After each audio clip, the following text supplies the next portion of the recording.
राधे राधे। आशा करती हूँ कि आप सभी लोग खुश होंगे, स्वस्थ होंगे, मस्त होंगे। आज मैं आप लोगों को बताने जा रही हूँ तुलसी विवाह। तुलसी विवाह के पूरे विधान को बताने जा रही हूँ। तुलसी विवाह से संबंधित कौन कौन से सामान की जरूरत होती है वह सामग्री बताऊंगी। तुलसी विवाह उत्सव किस प्रकार से मनाया जाता है वह बताऊंगी। पूजन विधि विधान किस प्रकार से है वह बताऊंगी। तुलसी विवाह पद्धति वह बताऊंगी। गणेश पूजन, विष्णु पूजन, तुलसी विवाह की कथा, तुलसी जी की कथा, तुलसी स्तोत्र, तुलसी चालीसा और तुलसी माता की आरती। यह संपूर्ण जानकारी अपने वीडियो के द्वारा आप लोगों को देने जा रही हूँ। कृपया मेरे वीडियो में अंत तक बने रहें। आप सभी लोगों को तुलसी विवाह की हार्दिक शुभकामनाएं। तुलसी विवाह में प्रयुक्त होने वाली सामग्री भगवान विष्णु की सोने की प्रतिमा अथवा शालिग्राम भगवान की शिला, नंबर 1 चीज। नंबर 2 चीज, तुलसी की चांदी की प्रतिमा या तुलसी वृक्ष गमले सहित।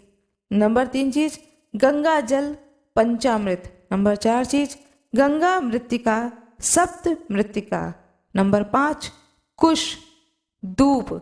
नंबर 6, पंच पल्लव पंचगव्य। पंच पल्लव आम के होते हैं 5 पल्लव। नंबर 7, सप्त धान 7 तरह की औषधि। नंबर 8, हल्दी, चूर्ण, सिंदूर, कंठ सूत्र। गले में पहनने के लिए कोई भी आर्टिफिशियल हो माला, कोई भी माला हो। नंबर 9, कुमकुम। नंबर 10, पंचरत्न। नंबर 11, शंख घंटा। नंबर 12, लाल साड़ी, उपवस्त्र, पीताम्बर या वो पवित्र। यदि लाल साड़ी न हो तो लाल रंग की चुनरी भी आप ओढ़ा सकते हैं माता रानी को। नंबर 13, चंदन। नंबर 14, धूप। नंबर 15 है पुष्प। नंबर 16 है कपूर। नंबर 17 है पान। नंबर 18 है मधुपर्क, कोई मिठाई, मधुपर्क कह लें या मिठाई कह लें। नंबर 19 है रोली। नंबर 20 है मौली। नंबर 21 है कुमकुम में रंगे अक्षत। नंबर 22 है दीप, दिया सलाई, बत्ती। नंबर 23 है नैवेद्य। नंबर 24 है सुपारी, तांबूल, नारियल। नंबर 25 है 2 कलश, 2 सकोरा, 2 पीढ़ा। नंबर 26 है दहेज में दी जाने वाली सामग्री, दहेज में दी जाने वाली सामग्री। नंबर 27 है मंडप बनाने के लिए 9 ईख, मौली और 2 से 3 साड़ियाँ। यह मैंने बताया है तुलसी विवाह में प्रयुक्त होने वाली सामग्रियों को। अब मैं आप लोगों को बताने जा रही हूँ तुलसी विवाह उत्सव। श्री पद्म पुराण में तुलसी को पूर्व जन्म में जालंधर नामक दैत्य की पत्नी वृंदा बतलाया गया है। जालंधर को लोक हित में मारने के लिए भगवान विष्णु को शालिग्राम बनना पड़ता है, इसलिए इसको समस्त ब्रह्मांड भूत विष्णु का प्रतीक माना गया है। भगवान शिव ने स्कंद पुराण के कार्तिक महात्म्य में शालिग्राम का महत्व वर्णित किया है। भगवान विष्णु के वरदान से वृंदा को तुलसी का पौधा बनना पड़ा, जिसे सर्वत्र पूजा की जाती है। ऐसा कहा जाता है कि वृंदा की भक्ति और भगवान विष्णु के प्रति उसका समर्पण ही तुलसी की पत्तियों में सुगंध बन करके आया है। प्रतिवर्ष कार्तिक मास के शुक्ल पक्ष की एकादशी को महिलाएं तुलसी और शालिग्राम भगवान का विवाह कराती हैं। भारतीय नारी तुलसी को सौभाग्यदायिनी मान करके उनकी पूजा और व्रत को करती हैं। तुलसी विवाह का उत्सव यूं तो सारे भारत में प्रचलित है, लेकिन विशेष रूप से इसे उत्तर भारत में मनाया जाता है। क्योंकि भगवान विष्णु का विवाह तुलसी जी के साथ हुआ था, इससे तुलसी का एक नाम विष्णु प्रिया भी है। तुलसी भगवान विष्णु को इतनी प्रिय हैं कि उनके बिना वे कोई भोग भी स्वीकार नहीं करते हैं। जो प्रतिवर्ष तुलसी का विवाह कराता है उसको इस लोक और परलोक में विपुल यश प्राप्त होता है। श्री पद्म पुराण में तुलसी के विवाह और महत्व का विस्तृत उल्लेख मिलता है। हिंदू परिवारों में तुलसी विवाह के बाद ही विवाह उत्सव शुरू होते हैं। कार्तिक मास में तुलसी के दर्शन, स्पर्श, ध्यान अर्चना, आरोपण, सिंचन से अनेक युगों के पाप नष्ट हो जाते हैं। इसे भगवान कृष्ण के चरणों में चढ़ाने से मुक्ति मिलती है। तुलसी समस्त सौभाग्यों को देने वाली, आदि और व्याधि को मिटाने वाली हैं। तुलसी के बिना जितने भी कर्म कांड किए जाते हैं वे सब निसफल होते हैं, क्योंकि इसके बिना देवता भी प्रसन्न नहीं होते हैं। हर शाम तुलसी के पौधे की पूजा, आरती, उसके नीचे दीपक जलाने से सती वृंदा की कृपा प्राप्त होती है और भगवान विष्णु स्वयं उसकी रक्षा करते हैं।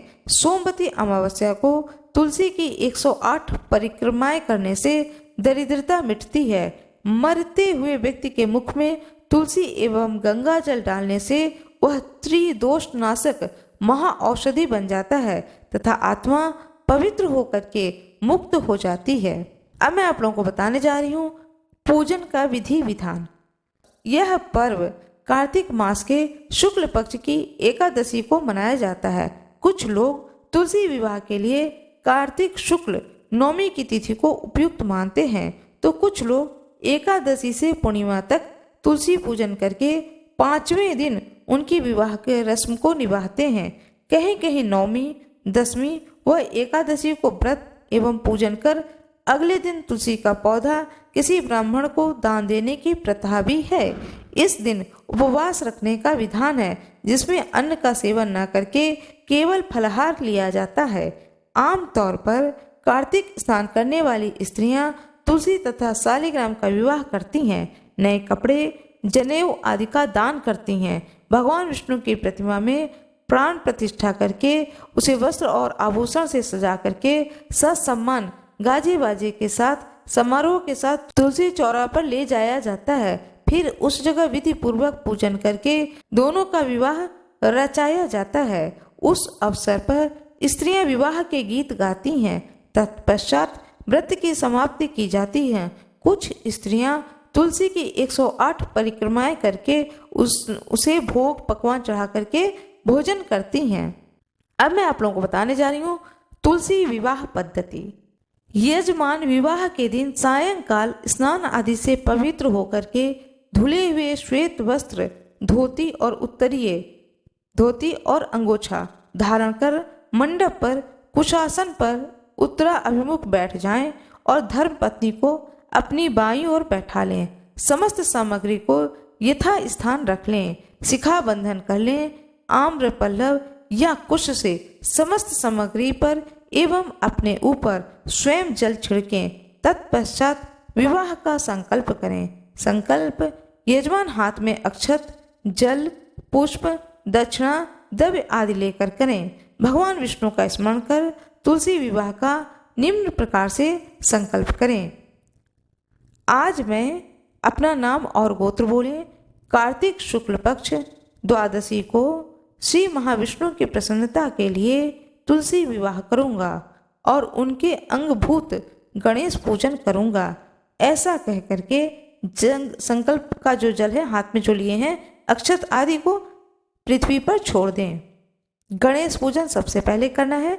गणेश भगवान का स्मरण करें। संकल्प के बाद में गणेश जी का ध्यान करें और गणेश जी की प्रतिमा पर अथवा सुपारी पर मौली लपेट करके गणेश प्रतिमा बना लें और उस पर हाथ के अक्षत, पुष्प, दूध ये सब चढ़ा दें। यदि गणेश जी की प्रतिमा है तो अच्छी बात है, यदि प्रतिमा नहीं है तो सुपारी पर मौली लपेट करके गणेश प्रतिमा बना लिया जाता है और उस पर अपने हाथ से अक्षत, पुष्प, दूध ये सब चढ़ाया जाता है। भगवान विष्णु का पूजन। ध्यान: हाथ में पुष्प लेकर के भगवान विष्णु का ध्यान इस प्रकार करें। ओम श्रीमन्नारायण नमः। ध्यानार्थे पुष्पाणि समर्पयामि। भगवान के सामने पुष्प रख दें। शालिग्राम में भगवान विष्णु की नित्य सन्निधि रहती है, इसलिए उनका आवाहन नहीं होता है। आवाहन के स्थान पर प्रार्थना पूर्वक पुष्प समर्पित करें। अन्य प्रतिमाओं में प्रतिष्ठा पूर्वक इस प्रकार आवाहन की जाती है। आवाहन: ओम श्रीमन्नारायण नमः। आवाहनार्थे पुष्पम समर्पयामि। आवाहन के लिए पुष्प को चढ़ाएं। आसन: ओम श्रीमन्नारायण नमः। स्नानार्थे पुष्पाणि। ओम श्रीमन्नारायण नमः। आसनार्थे पुष्पाणि समर्पयामि। आसन के लिए पुष्प समर्पित करें। पाद्य। ओम श्रीमन्नारायण नमः। पादयोः पाद्यम समर्पयामि। आचमनी से जल छोड़ दें। अर्ध्य। ओम श्रीमन्नारायण नमः। हस्तयोर्ध्य समर्पयामि। अर्ध का जल छोड़ दें। आचमन। ओम श्रीमन्नारायण नमः। मुखे आचमनीयम जलम समर्पयामि। आचमन के लिए जल को समर्पित कर दें। एक शुद्ध पात्र में कुमकुम आदि से स्वास्तिक बना करके चंदन युक्त तुलसी दल के ऊपर भगवान को स्थापित करके निम्नलिखित विधि से स्नान कराएं। स्नान। ओम श्रीमन्नारायण नमः।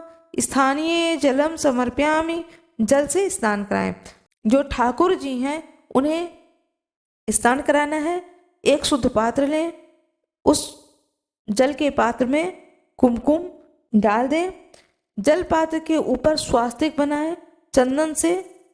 साथ में उस जल के अंदर तुलसी दल जरूर डाल दें और उस जल से यह जो मैं बोल रही हूँ इस मंत्र को बोल करके ठाकुर जी को स्नान कराना है। ठाकुर जी को किसी कटोरी में रख लें, किसी पात्र में रख लें और फिर स्नान कराएं। स्नान करते समय यह बोलना है, ओम श्रीमन्नारायण नमः। स्थानीय जलम समर्पयामि। इस प्रकार से जल से स्नान कराएं। स्नान आचमन।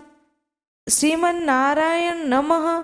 स्नानांते आचमनीयम जलम समर्पयामि। स्नान के बाद आचमनीय जल समर्पित करना है भगवान को, जो कि एक जो आचमनी होता है उसमें जो चम्मच होता है उसमें जल भर करके जो शालिग्राम भगवान हैं उनके चारों ओर गोल से घुमा करके जमीन पे छिड़क दें। बहुत लोग जमीन पे छिड़क देते हैं, बहुत लोग एक कटोरी रखते हैं, उस पर वह जल डाल देते हैं। इसको कहते हैं आचमयन समर्पयामि। आचमन की जाती है। अब भगवान को दूध से स्नान कराना है। दुग्ध स्नान। ओम श्रीमन्नारायण नमः। पयः स्नानम समर्पयामि। दूध से स्नान कराएं, उसके बाद पुनः जल से स्नान कराएं। दधि स्नान। ओम श्रीमन्नारायण नमः। दधि स्नानम समर्पयामि। दधि से स्नान कराएं, फिर शुद्ध जल से स्नान कराएं। धृत स्नान। ओम श्रीमन्नारायण नमः। धृत स्नानम समर्पयामि। धृत से स्नान करा करके फिर शुद्ध जल से स्नान कराएं। मधु स्नान। ओम श्रीमन्नारायण नमः। मधु स्नानम समर्पयामि। मधु मतलब शहद। शहद से स्नान कराएं, पुनः साफ जल से स्नान कराएं। शर्करा स्नान। शक्कर से स्नान कराना है। ओम श्रीमन्नारायण नमः। शर्करा स्नानम समर्पयामि। शक्कर से स्नान कराएं, फिर शुद्ध जल से स्नान कराएं। पंचामृत स्नान। निम्न मंत्र पढ़ करके पंचामृत से स्नान कराएं। ओम श्रीमन्नारायण नमः। पंचामृत स्नानम समर्पयामि। पंचामृत से स्नान कराने के बाद शुद्ध जल से स्नान कराएं। गंधोदक स्नान। ओम श्रीमन्नारायण नमः। गंधोदक स्नानम समर्पयामि। केसर मिश्रित चंदन से स्नान कराएं। शुद्धोदक स्नानम। ओम श्रीमन्नारायण नमः। शुद्धोदक स्नानम समर्पयामि। शुद्ध जल से स्नान कराएं। तदंतर आचमीय जल समर्पित करें। फिर स्वच्छ वस्त्र से भगवान शालिग्राम को पोंछ लें। पोंछ करके दूसरी जगह जहां आप रखते हैं उनके सिंहासन पर शालिग्राम भगवान को रखें। शाली भगवान को चंदन लगाएं। तुलसी दल शालिग्राम भगवान के ऊपर जरूर चढ़ा दें। अब शालिग्राम भगवान का पूजन करना है। अभिषेक हो चुका है। भगवान को स्थानीय अथवा अभिषेक का जो जल होता है, पवित्र जल, एक जगह में ढक करके रख दें। पूजन के अंत में चरणोदक के रूप में इसे ग्रहण करना चाहिए।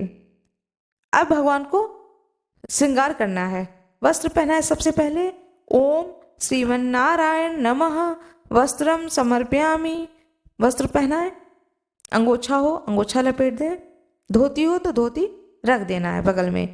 आचमनीयम जलम समर्पयामि, पुनः आचमन कर दें। जो मैंने आपको बताया इस तरीके से आचमन गोल गोल कर देना है और एक उसमें कटोरी रख के उसमें डाल देना है। उपवस्त्र, सीमन उपवस्त्र चढ़ाना है, फिर आचमन को समर्पित कर देना है। उपवस्त्र में मौली हो सकता है, मौली ही चढ़ाया जाता है उपवस्त्र में। ओम श्रीमन्नारायण नमः उपवस्त्रम समर्पयामि आचमनीयम जलम च समर्पयामि, उपवस्त्र को चढ़ाएं, आचमनीय जल को समर्पित कर दें। यज्ञोपवीत चढ़ाएं। ओम श्रीमन्नारायण नमः यज्ञोपवीतम समर्पयामि च यज्ञोपवीतान्ते आचमनीयम जलम च समर्पयामि, यज्ञोपवीत अर्पित करें, पुनः आचमनीय जल भी इसी प्रकार से उनके ऊपर से फेर दे, जैसे पानी लोग उतारते हैं जिसको कहते हैं पानी को उतारना। एक बार चम्मच से उनके गोल गोल पूरे में घुमा देना है उनके ऊपर, और बगल में जो कटोरी है उसमें वह आचमन का जल डाल देना है। अब भगवान को सुगंध के रूप में इत्र हो तो इत्र चढ़ाएं या फिर चंदन चढ़ाएं। ओम श्रीमन्नारायण नमः चंदनम समर्पयामि, सालिग्राम भगवान पर अक्षत नहीं चढ़ाया जाता है। अक्षत के स्थान पर श्वेत तिल, सफेद तिल को अर्पित करना चाहिए। ओम श्रीमन्नारायण नमः अक्षत स्थानवे श्वेत तिल नान समर्पयामि, श्वेत तिल चढ़ाएं। पुष्प, भगवान को पुष्प चढ़ाएं। ओम श्रीमन्नारायण नमः पुष्पम पुष्पमाला च समर्पयामि, पुष्प चढ़ाएं या फूलों की माला चढ़ाएं। तुलसी पत्र भगवान को चढ़ाएं। ओम श्रीमन्नारायण नमः तुलसी दलम तुलसी मंजरी च समर्पयामि, तुलसी दल तथा तुलसी मंजरी अर्पित करें। दुर्वा, ओम श्रीमन्नारायण नमः दुर्वांकुरान समर्पयामि, धूप अर्पित करें। आभूषण, ओम श्रीमन्नारायण नमः अलंकार्थे आभूषणानि समर्पयामि, अलंकृत करने के लिए आभूषण समर्पित करें। गले में माला पहना दे वो समर्पित करें, कान के कुछ कुंडल हो तो वो समर्पित करें, मुकुट हो वो पहनाएं, समर्पित की जाती हैं।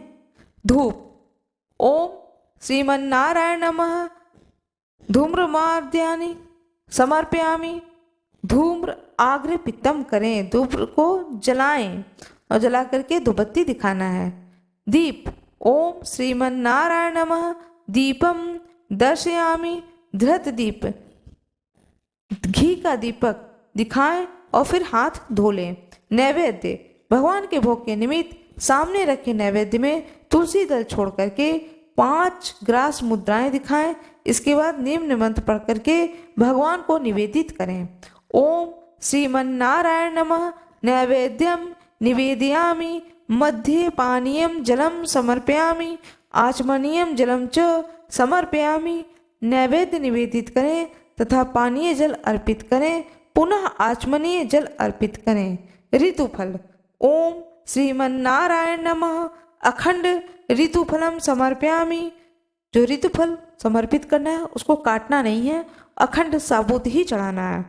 तांबुल, तांबुल होता है पान का पत्ता, पान चढ़ाना है और इस मंत्र को पढ़ना है। जो पान का पत्ता है उसमें इलायची, लौंग, मीठा पान बनवा ले चाहे तो लौंग, ये सारी चीज़ें जो मीठी चीज़ें डाली जाती हैं, पान लगाते हैं तो उनसे कहिएगा कि मीठा पान बना दे, तो मीठा पान बना देते हैं, वह पान समर्पित करें। ओम श्रीमन्नारायण नमः एलावंग पुंगी फलयुतम तांबुलम समर्पयामि, तांबुल समर्पित कर दें। ओम, अब दक्षिणा जो भी हो वह द्रव्य दक्षिणा अर्पित करें। दक्षिणा, ओम श्रीमन्नारायण नमः द्रव्य दक्षिणाम समर्पयामि, द्रव्य दक्षिणा जो भी आप देना चाहते हैं उसे अर्पित करें शालिग्राम के ऊपर। आरती, किसी स्वास्तिक मांगलिक चिन्हों से अलंकृत तथा पुष्प अक्षत आदि से सुसज्जित थाली में कपूर अथवा धृत की बत्ती को प्रज्वलित कर जल से प्रोक्षित कर लें। पुनः घंटानाद करते हुए अपने स्थान पर खड़े होकर के भगवान की मंगलमय आरती करें। सिर्फ अभी आरती दिखाना है, पूरी आरती नहीं करनी है। अब पौराणिक कथा को सुने, इसके बाद में तुलसी विवाह की कथा को सुने। उसके बाद तुलसी चालीसा सुने, फिर आरती करनी है। पौराणिक कथा, माता तुलसी की पौराणिक कथा। आज मैं आप लोगों को तुलसी माता की पौराणिक कथा सुनाने जा रही हूँ। प्राचीन काल में जालंधर नामक एक दैत्य ने अपने उत्पातों के कारण सभी को भयभीत कर रखा था। उसकी पत्नी वृंदा अत्यंत रूपवती थी, साथ में वह एक पतिव्रता स्त्री भी थी। उसी के प्रताप से वह जालंधर सर्व विजयी बना हुआ था। उस दैत्य से भयभीत होकर के ऋषि, मुनि और देवतागण भगवान विष्णु के पास अपनी विपदा को सुनाने के लिए पहुँचे, तो उन्होंने वृंदा का पति धर्म भंग करके उसका बल छीन करने का निश्चय किया। भगवान विष्णु ने कहा कि जब वृंदा का पति धर्म भंग होगा तभी जालंधर का बल जो है वह क्षीण होगा। भगवान विष्णु ने अपनी योग माया से एक मृत शरीर वृंदा के आंगन में फेंकवा दिया। वृंदा ने उसे अपने पति का शरीर समझ करके अपने पति का आलिंगन कर लिया। इससे उसका पति धर्म नष्ट हो गया, जबकि उसका पति तो देवलोक में इंद्र से युद्ध कर रहा था।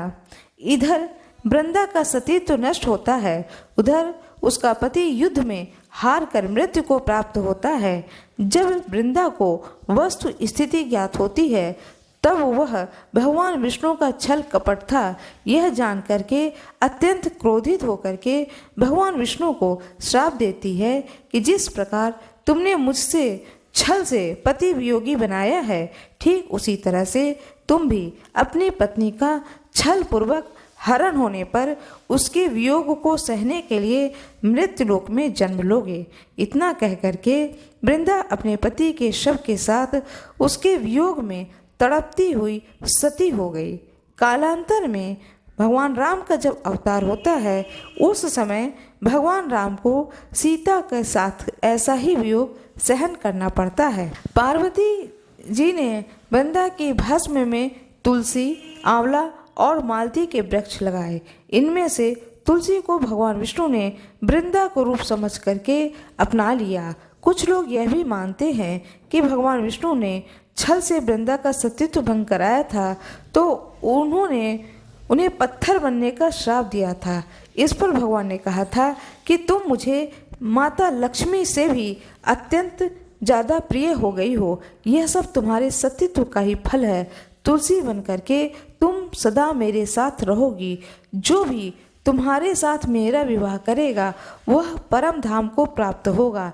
यही कारण है कि शालिग्राम भगवान की पूजा बिना तुलसी दल चढ़ाए अधूरी मानी जाती है। इस प्रकार स्त्रियां प्रतिवर्ष तुलसी का विवाह भगवान विष्णु की प्रसन्नता को पाने के लिए करती हैं। अब मैं आप लोगों को तुलसी विवाह की कथा सुनाने जा रही हूँ। माता तुलसी की जय हो, कार्तिक मास की जय हो, गंगा माता की जय हो। एक परिवार में ननद भाभी रहती थीं। ननद अभी कुंवारी थी। वह तुलसी जी की बड़ी सेवा करती थी, पर भाभी को यह सब बातें फूटी आंख नहीं सुहाता था। कभी कभी भाभी गुस्से में कहती थीं कि जब तेरा विवाह होगा तो तुलसी ही खाने को दूंगी तथा तुलसी ही तेरे दहेज में दूंगी। यथा समय जब ननद की शादी हुई तो उसकी भाभी ने बरातियों के सामने तुलसी का गमला फोड़ करके रख दिया। भगवान की कृपा से वह गमला स्वादिष्ट व्यंजनों में बदल गया। गहनों के बदले भाभी ने ननद को तुलसी की मंजरी पहना दी तो वह सोने के गहनों में बदल गई। वस्त्र के स्थान पर तुलसी का जनेऊ रख दिया तो वह रेशमी वस्त्रों में बदल गया। चारों तरफ ससुराल में उसके दहेज आदि के बारे में बहुत बड़ाई हो गई। उसकी भाभी की एक लड़की थी। भाभी अपनी लड़की से कहती है कि तू तुलसी की सेवा किया कर, तुझे भी तेरी बुआ की तरह फल मिलेगा। लेकिन लड़की का मन तुलसी की सेवा में नहीं लगता था। उसके विवाह का समय आया तो उसने सोचा मैंने जैसा व्यवहार अपनी ननद से किया है उसी कारण उसे इतनी इज्जत मिली है तो क्यों न मैं अपनी लड़की के साथ भी वैसा ही व्यवहार करूं। कुछ समय पश्चात भाभी की लड़की का विवाह हुआ। जब विवाह हुआ तो बारात आई।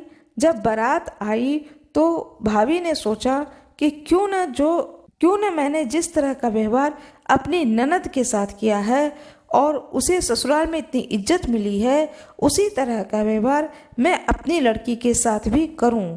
ऐसा सोच करके उसने बारातियों के सामने तुलसी का गमला तोड़ करके रख दिया, परंतु इस बार मिट्टी मिट्टी ही रही। मंजरी व पत्ते भी अपने पूर्ववत रूप में ही रहे तथा जनेऊ जनेऊ ही रहा। सभी लोग भाभी की बुराई करने लगे। ससुराल में भी सभी लड़की की बुराई कर रहे थे। भाभी ननद को कभी घर नहीं बुलाती थी। भाई ने सोचा कि मैं ही अपनी बहन से मिलाऊं। उसने अपनी इच्छा अपनी पत्नी को बताई तथा सौगात ले जाने के लिए कुछ मांगा, तो भाभी ने थैले में ज्वार भरकर कहा, और तो कुछ नहीं है, यही ले जाओ। वह दुखी मन से चल दिया। बहन के नगर के समीप पहुंचकर देखता है कि एक गौशाला में गाय के सामने उसने ज्वार का थैला आगे उलट करके रख दिया। जो गाय पालते हैं वह गोपालक ने कहा कि सोना मोती गाय के आगे क्यों डाल रहे हो। उसने उससे सारी बात बता दी तथा सोना मोती लेकर प्रसन्न मन से बहन के घर गया। बहन अपने भाई को देख करके अत्यंत प्रसन्न हुई। जैसी प्रसन्नता बहन को मिली वैसे ही प्रसन्नता सभी कथा सुनने वालों को और कथा सुनाने वाले को मिली। माता तुलसी की जय हो। कार्तिक माह की जय हो। गंगा माता की जय हो। मेरा ये वीडियो आपको अच्छी लगी हो तो कृपया वीडियो को लाइक जरूर कर दीजिएगा।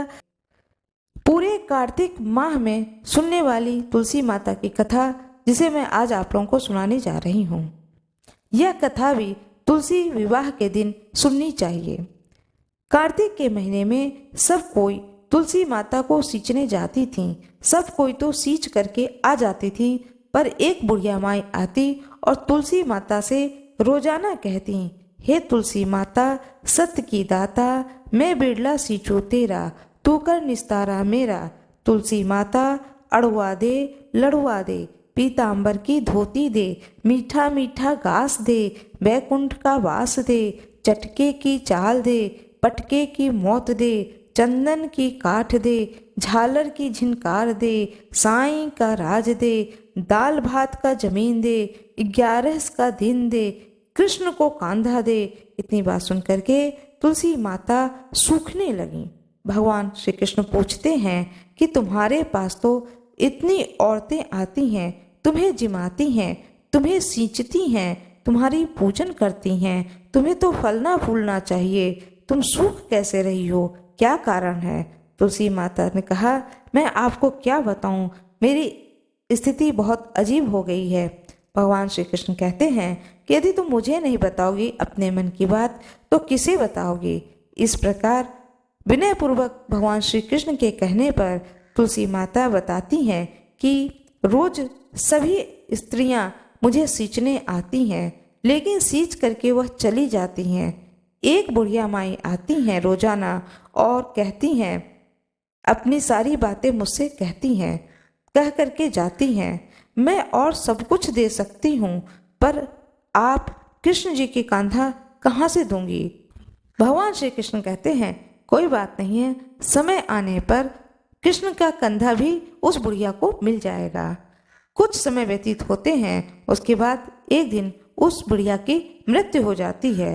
उसकी मृत्यु हो जाने के बाद में सभी लोग उसको अर्थी पर उठाने लगते हैं, लेकिन वह इतनी भारी हो गई होती है कि किसी के उठाने से वह उठती ही नहीं है।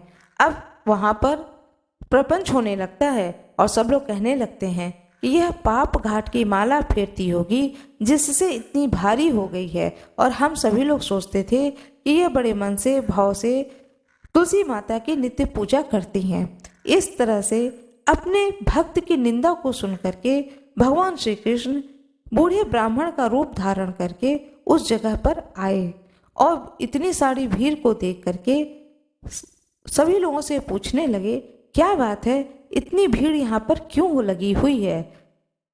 तब सब लोगों में से एक लोगों ने कहा कि यह एक बुढ़िया है जो कि मर गई है, यह पापनी थी, इसलिए किसी से उठाए नहीं उठती है इसकी अर्थी।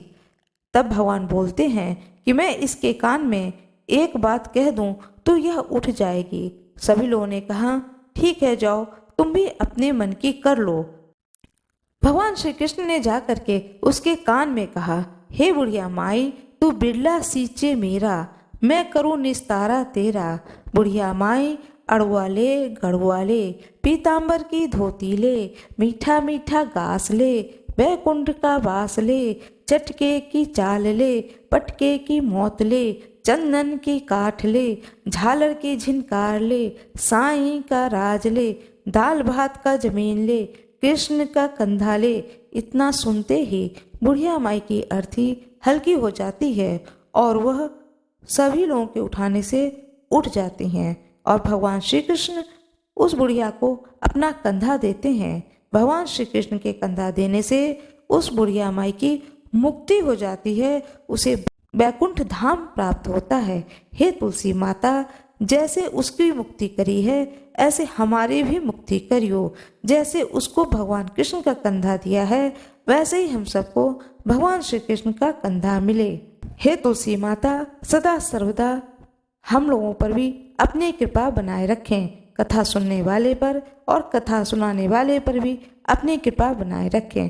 तुलसी माता की जय हो, गंगा माई की जय हो, भगवान श्री कृष्ण की जय हो, सभी भक्त गणों की जय हो, दृश्य ऋषियों की जय हो, अदृश्य ऋषियों की जय हो, शालिग्राम भगवान की जय हो। मेरा यह वीडियो कैसा लगा कमेंट बॉक्स में ज़रूर बताएं। वीडियो को लाइक ज़रूर कर दीजिएगा, चैनल को सब्सक्राइब कर दीजिएगा, बेल आइकन दबाना न भूलिएगा। इसमें आपका कुछ भी लॉस नहीं है, इसलिए बेल आइकन जरूर दबा दीजिएगा। धन्यवाद।